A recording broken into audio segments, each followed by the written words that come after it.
Welcome back to Digital Shoptalk. I think this is episode 10, I want to say. We are back from summer vacation. We want to thank our interns, Xavier for covering for us. Last week, I learned a lot about Minecraft and video games. And the pant, I think my favorite was that our pants will have to be big to hold all of our stuff. That was my favorite because iPads are going to get so big, we're going to need bigger pants. Start shopping now. We're going to jump into the news really quickly. So last week, actually some big news from Yelp. Yelp took a pretty significant hit, I think, in about 2 days since their original announcement that their revenue projections weren't going to hit the original numbers they thought they were.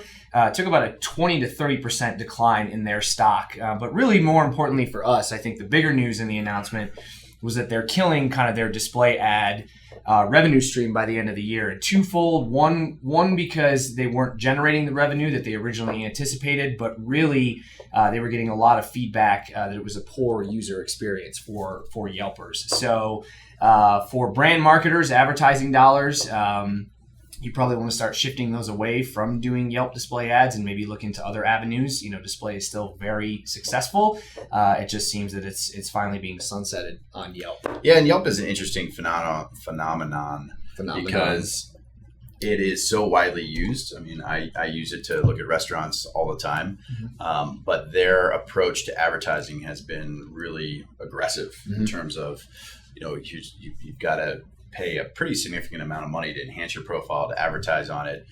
They also have competitors' ads on there, which people don't like. So it's definitely with our clients, it's a hate relationship with Yelp, where they hate the fact that they have to do it. So there's some strategies around Yelp in terms of obviously your data needs to be in there. It needs to be accurate. There is a lot of value to enhancing the profiles. I would guess if you are a location business, if you look at your analytics, you're getting a significant source of traffic from Yelp. And with this news, there might be some opportunities to swing some good deals with them. But it's something that needs to be tackled, but needs to be tackled in a very strategic way. Great. Before we move on, though, you just got back from your honeymoon. I did. Why is the honeymoon called a honeymoon? Any idea?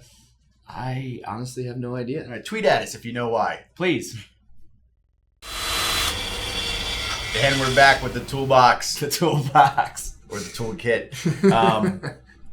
Who loves keywords? I love keywords. You love keywords? Keywords is at the heart of every search campaign. The problem with keywords is there's a lot of them. And especially if you have a lot of products on your website, all the variations, regardless of all the wonderful tools out there, it's still a constant struggle. And Google just recently has made our lives a little easier. Their dynamic search ads, which has been out for a little bit, but they've kind of given it a reboot, so to speak, and rolled it out globally. And it allows, if you enable it, it allows Google to kind of crawl your site and build a keyword list for you. And then what happens? Well, essentially, yeah. I mean, it crawls your site, and if you are selling products on your site, this kind of new feature is going to categorize those products, which was previously not part of the program, right? So let's say you sell furniture, for example. What this is going to do is break out categories of furniture. So living room furniture, desks, tables, ottomans, good word. So those kind of things. So, you know, you can still kind of focus on your more intricate, your more complex AdWords campaigns that are keyword based. What this will allow you to do is kind of drive some incremental revenue and maybe highlight some of these products on your site that you didn't really spend a lot of time focusing on from a keyword standpoint. And then you still need that kind of the human intervention to get the ad copy and write and approve. Yep. Well, I think it generates the ad copy automatically, but from a budget standpoint, you can kind of get some budget recommendations based on the keywords that are already in your existing AdWords campaigns, but also what Google's projecting based on, you know, search query volume and so on and so forth. So it's definitely a sweet way to, again, really drive some of that incremental revenue from products on your site in an organic fashion. Yeah, it makes it more efficient from a keyword perspective. So if you have a lot of products, make sure you've got a few dynamic search campaigns going on, and you'll discover a treasure trove of untapped product keywords. Check it out or call us. All right, in this week's upvote, Google actually has rolled out a sweet new feature. They're starting to kind of harvest users' location data. So when you allow location data to be tracked on your phone, they're using that information from a retail store standpoint to gauge busy foot traffic times for retail stores. So you're starting to have the ability to see in kind of the Google Maps interface, at least right now on Android only, not on iOS. Right. But you can see kind of peak times for actual foot traffic. We all hate waiting in line, whether it's for a cup of coffee or at a restaurant. What's the longest you've ever waited in line to buy something?